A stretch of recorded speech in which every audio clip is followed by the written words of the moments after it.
Welcome to the Midwest.motogirl podcast, where we'll dive into all aspects of building a badass life around motorcycles, mindset, and overall female betterment. Get ready to explore how your mindset can make or break your experience and enjoyment in the male-dominated world of motorcycles. Hey everybody, welcome back to the Midwest.motogirl podcast. Episode 10. I cannot believe that this is already the 10th episode of the podcast. And I have been blown away by the support that I've gotten over the past few months since I went live. And that idea of a podcast had been rolling around my head for a long time before I ever actually pulled the trigger. And I am so happy that I finally made the move and I went for it, even though it's not the most perfect podcast out there.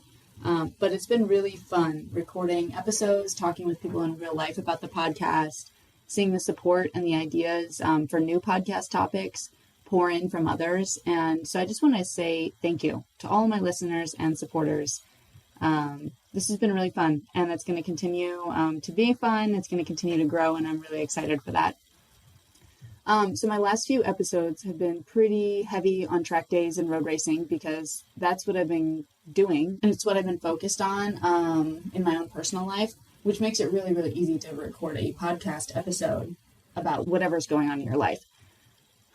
But I don't want to forget about all the rest of the motorcycle riders and listeners that I have out there who may not be interested in doing a track day or racing motorcycles, or maybe they don't feel like they have the experience yet to take the next step in their motorcycle journey. So today I'm going to shift the focus a little bit, and I'm going to talk about bridging the gap from where you are currently in your motorcycle journey to where you dream of getting to. Ultimately, bridging the gap from where you are currently to where you want to be is going to come from determination, your mindset, and practice. But let's first talk about the why. Why do you want to do something? Maybe you're a new motorcycle rider and your dream is to be able to travel the country on your motorcycle. That's an awesome dream and an awesome goal, but why? Why is that an important goal to you? And what I've found over the years is that figuring out why something is important to you is going to help you find the determination to put in the work, including improving and shifting your mindset and practicing to improve your motorcycle skills. So when you ask yourself why, hopefully you can find a reason so strong for wanting to do something that you won't let anything stand in the way of getting there. And 5 years ago, I could only have dreamed of racing motorcycles. I could have only dreamed of traveling to different racetracks and getting to ride those different racetracks. But ultimately, practice, determination, and my mindset is what got me there. I also made some great friends along the way. Those friends have helped me out a lot with my bikes. They've supported me. They've built me up. And when I was feeling down, like they've boosted my confidence levels back up and said, hey, you can do this. Like, you know what you're doing. But I never would have met those friends in the first place if I hadn't been determined to get into motorcycle racing. And if I hadn't shifted my mindset and started believing that I could get into motorcycle racing on my own, rather than just saying, I'm not ready, or I can't, or I need some kind of program to be able to start motorcycle racing. For years, I told myself that I'm not fast enough, or I'm not ready to race. And as I started improving my mindset in other areas of my life, it helped me to realize that no one will ever be 100% ready. But when you're confident in your skills and in your abilities, it's a lot easier to dive into something and to figure it out and improve as you go. Racing is a huge example of that. This podcast is a big example of that. I don't know everything about motorcycle racing. I'm certainly not the fastest racer out there on the track, but just by putting myself out there and doing it, I've improved my skills significantly, and I've had a ton of fun in the process. With podcasting, I don't have fancy equipment or complicated editing software. I literally had this idea in my head, and one day I said, okay, I'm finally going to do something about it. And I legitimately went to Google and typed in how to start a podcast. I watched a couple of YouTube videos, and then I just went. I use a free recording and editing software that I've been learning as I go. You don't have to do something perfect. You just have to put yourself out there and get started. When you're learning how to shift your mindset from I'm not ready or I can't to something more positive, you're starting to break down limiting beliefs. Limiting beliefs are assumptions or thoughts that we tell ourselves that ultimately hold us back from reaching our full potential. A lot of limiting beliefs are subconscious, and they're formed by life experience, societal norms, or negative self-talk. Some examples of common limiting beliefs are I'm not good enough, I could never do something like that, I'm not brave enough, I can't change, I've always been this way, I'm not fast enough, I'm not a good enough motorcycle rider, people will think I'm dumb. The list goes on and on and on. But limiting beliefs are kind of like an invisible wall where you don't see it, but you can feel it whenever you try to step outside of your comfort zone.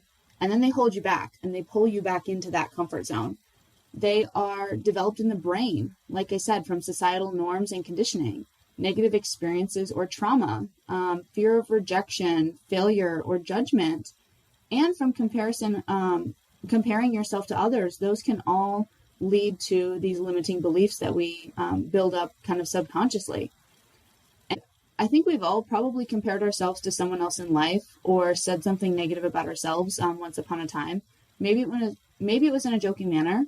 Maybe you really meant it. But as you continue to do this, you'll eventually wear yourself down to the point that you are going to start believing those things are actually true. And that's where the limiting belief is developed. Once you've started to believe that you aren't good enough, or whatever limiting belief you may have, it can really hurt your self-esteem. It can cause anxiety, continuous self-doubt, and it can cause you to avoid opportunities just because you're too afraid to try.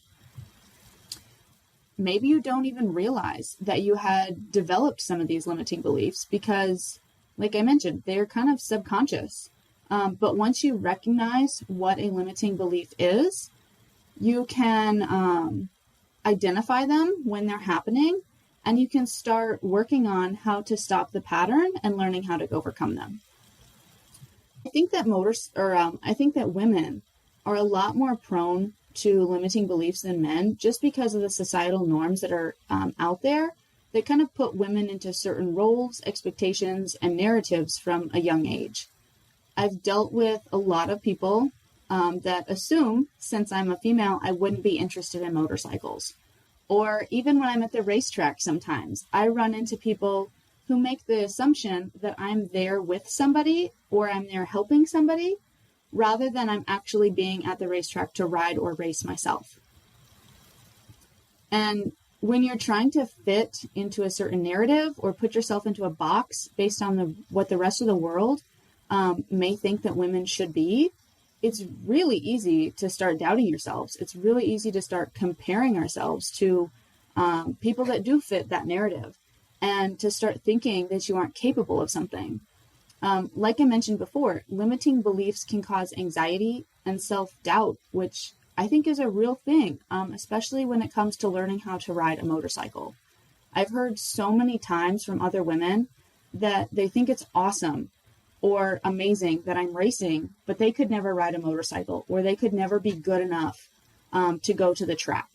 And I think that is completely false. And so we're going to take a second and talk through how we can start breaking down some of those limiting beliefs.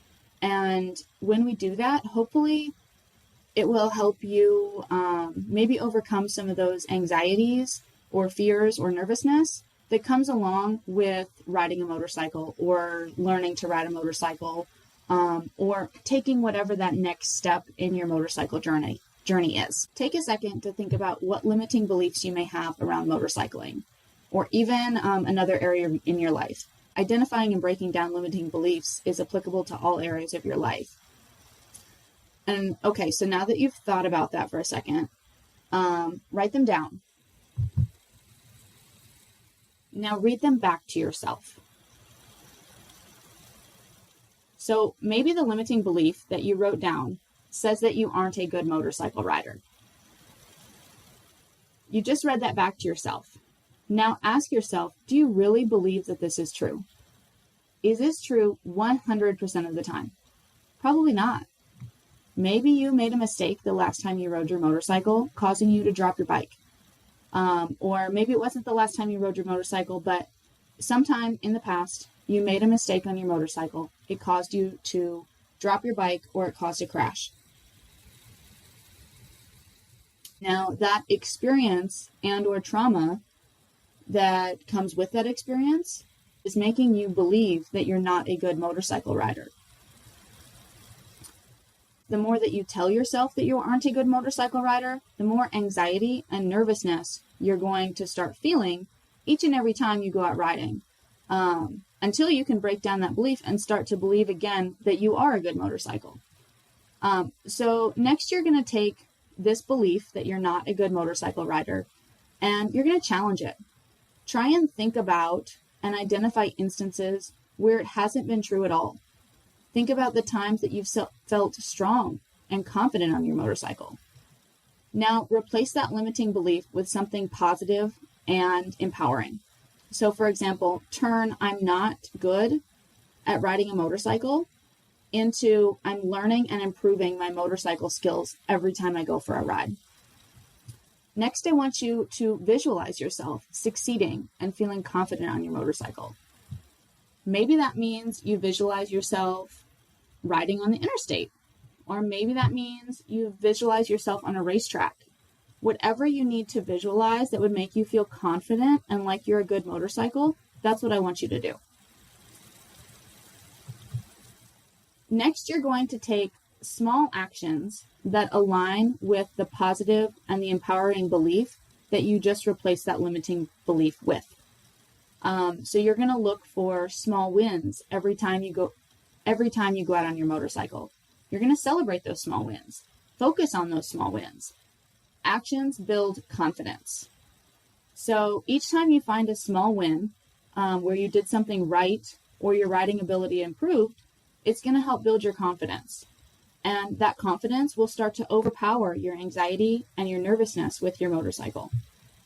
And as you go through this step where you're identifying and replacing a limiting belief with something more positive and empowering, and you're visualizing yourself succeeding, and then you are practicing and finding those small wins, over time, as you do that over and over and over again, you're breaking down that belief.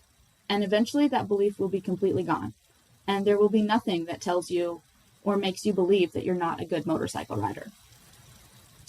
And so here is where determination and practice also come into play. If you've been telling yourself that you're not a good motorcycle rider and you're feeling anxiety about going out to ride your motorcycle, you actually have to take action. You have to push through that anxiety far enough to get you out there and practice until you've been able to find that confidence and break down that limiting belief completely. Because if you go through this mentally, but you don't actually put action into place where you go out and ride, you're never going to fully break down that belief. The more practice that you put in, the more small wins that you're able to find and to focus on, it's going to result in breaking down those limiting beliefs faster. So I talk about shifting your mindset a little bit, kind of like it's something that just happens if you practice riding your motorcycle, but you also have to be determined to get to that next step that you've been dreaming of, like I kind of just mentioned. And I bring this up because identifying and breaking down limiting beliefs, it has to be a conscious effort that you put at the forefront of shifting your mindset. It doesn't work if you don't make a conscious effort to stop the negative self-talk.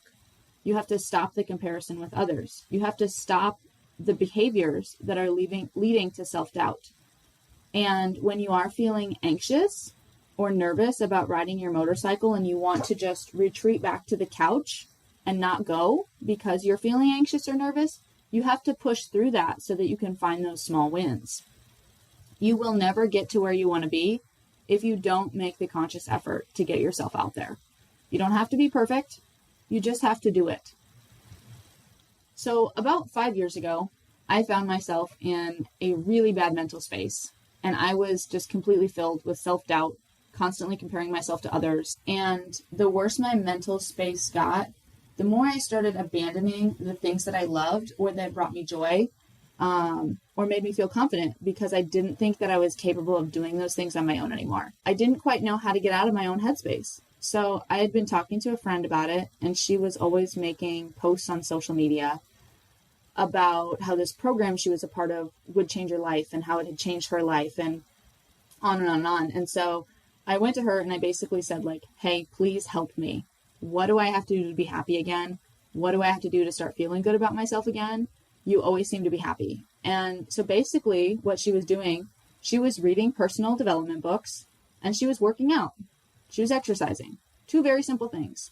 And so some of the personal development books that she was reading, they were basically talking about limiting beliefs, just like I am, about how to break down those limiting beliefs. They were talking about focusing on yourself, finding the things that bring you joy and bring you happiness. And then by exercising, she was also boosting her endorphins and naturally making herself feel stronger and confident. So I said, all right, sign me up. Like, I started doing the same thing she was doing pretty quickly, and I started feeling much happier. And it was a lot easier to identify the negative self-talk and those limiting beliefs that had been holding me back once I started to feel like happier and more confident, just overall as a person. And so one of the things that I had kind of stopped doing when I was in this negative headspace was I had stopped going to track days and I had stopped going to the racetrack. And some of it was because I didn't feel like I was having fun, but some of it was because I had convinced myself that I was not a good motorcycle rider. And so I didn't want to go and spend all the money to do it if I wasn't a good motorcycle rider. And as soon as I started feeling more confident in my abilities, or more confident in myself in general, I started going back to the racetrack and I started having fun. I started making friends and I realized I'm not a bad motorcycle rider. I just needed more practice. I needed somebody to work with me and help me. And so when you start building yourself up in other areas of your life, that's automatically going to spill over into motorcycling, and vice versa. If you're building yourself up in the motorcycling where you're feeling strong and confident and you're trusting your abilities on a motorcycle, it's going to spill into the rest of your life where you're feeling more confident at work. Your cup is full. You're not doubting your decision-making skills, things like that. I still get anxious and nervous before the start of a motorcycle race. But instead of questioning my abilities and questioning if I belong out there, I start telling myself that I can do it. And I remind myself that I know how to ride a motorcycle and that I know what to do. I will legitimately sit there and say in my head over and over and over again, you can do this. You know how to ride a motorcycle. You know what to do. And so I'm not exaggerating when I tell myself that. And so a few weeks ago, when I was up racing with the CRA in Minnesota, I was feeling really anxious before one of the races. And one of my friends noticed that I was looking really nervous. And he told me to close my eyes and visualize what I was going to do during the race. Walk myself through the starting procedure, each corner on the track, what line I was going to take, where I was going to brake, when I was going to get on the gas to accelerate out of the corner, literally all of it. And he said, just walk through every single step and what you want to do and how you're going to do it and visualize yourself doing all those things. And so I gave it a try, and it significantly calmed my nerves and helped remind myself that I know what to do and I'm capable of going out there and running a great race. And after I did some of that visualization, that next race, those happened to be some of my fastest lap times of the weekend. So I'm not saying that you're going to visualize yourself being like a professional motorcycle rider and that you're instantly going to be good. Like, you kind of have to keep things into perspective. But if you can visualize yourself doing something and you can visualize yourself how you're going to do it, it will completely spill over where then you can actually go and do it and you believe that you can do it. I also did the same thing at the track day race this past weekend with the visualization. And again, it calmed my nerves before the race. It reminded me of my abilities. And again, I ran some of my fastest laps in my home track after doing that. So this is just another example. We're telling yourself that you can do something, visualizing yourself doing it, and like that does huge things in helping you believe that you can do it and to shift your mindset from this negative, uncertain, anxious, nervous feeling to, I got this. I'm going to go and I'm going to kick some butt. Thanks for sticking with me throughout this episode. If this resonated with you or you found any of it helpful in overcoming your anxieties or just shifting your mindset in general in life, I would love to hear from you. Feel free to leave me a comment under this episode. You can send me a direct message on Facebook or on Instagram. You can find me at midwest.motogirl on Instagram, just like the name of the podcast, or on Facebook at Sydney, SYDNEY, Gard, GARD Racing. If you thought that this was helpful at all, like I said, shoot me a message. I would love to hear from you. These are some things that have really helped me, and I hope that they can help some of you guys, especially those that are just learning how to ride a motorcycle or that still get really anxious and nervous when you're riding. Maybe that's on a big group ride. Maybe that's riding on the highway or the interstate, whatever it may be. Once you learn how to break down those limiting beliefs that are causing you this anxious feelings, it's all going to get a lot easier, and you're going to start believing and feeling confident in your abilities on your motorcycle. So again, thanks for being here. I will catch you guys on the next podcast episode.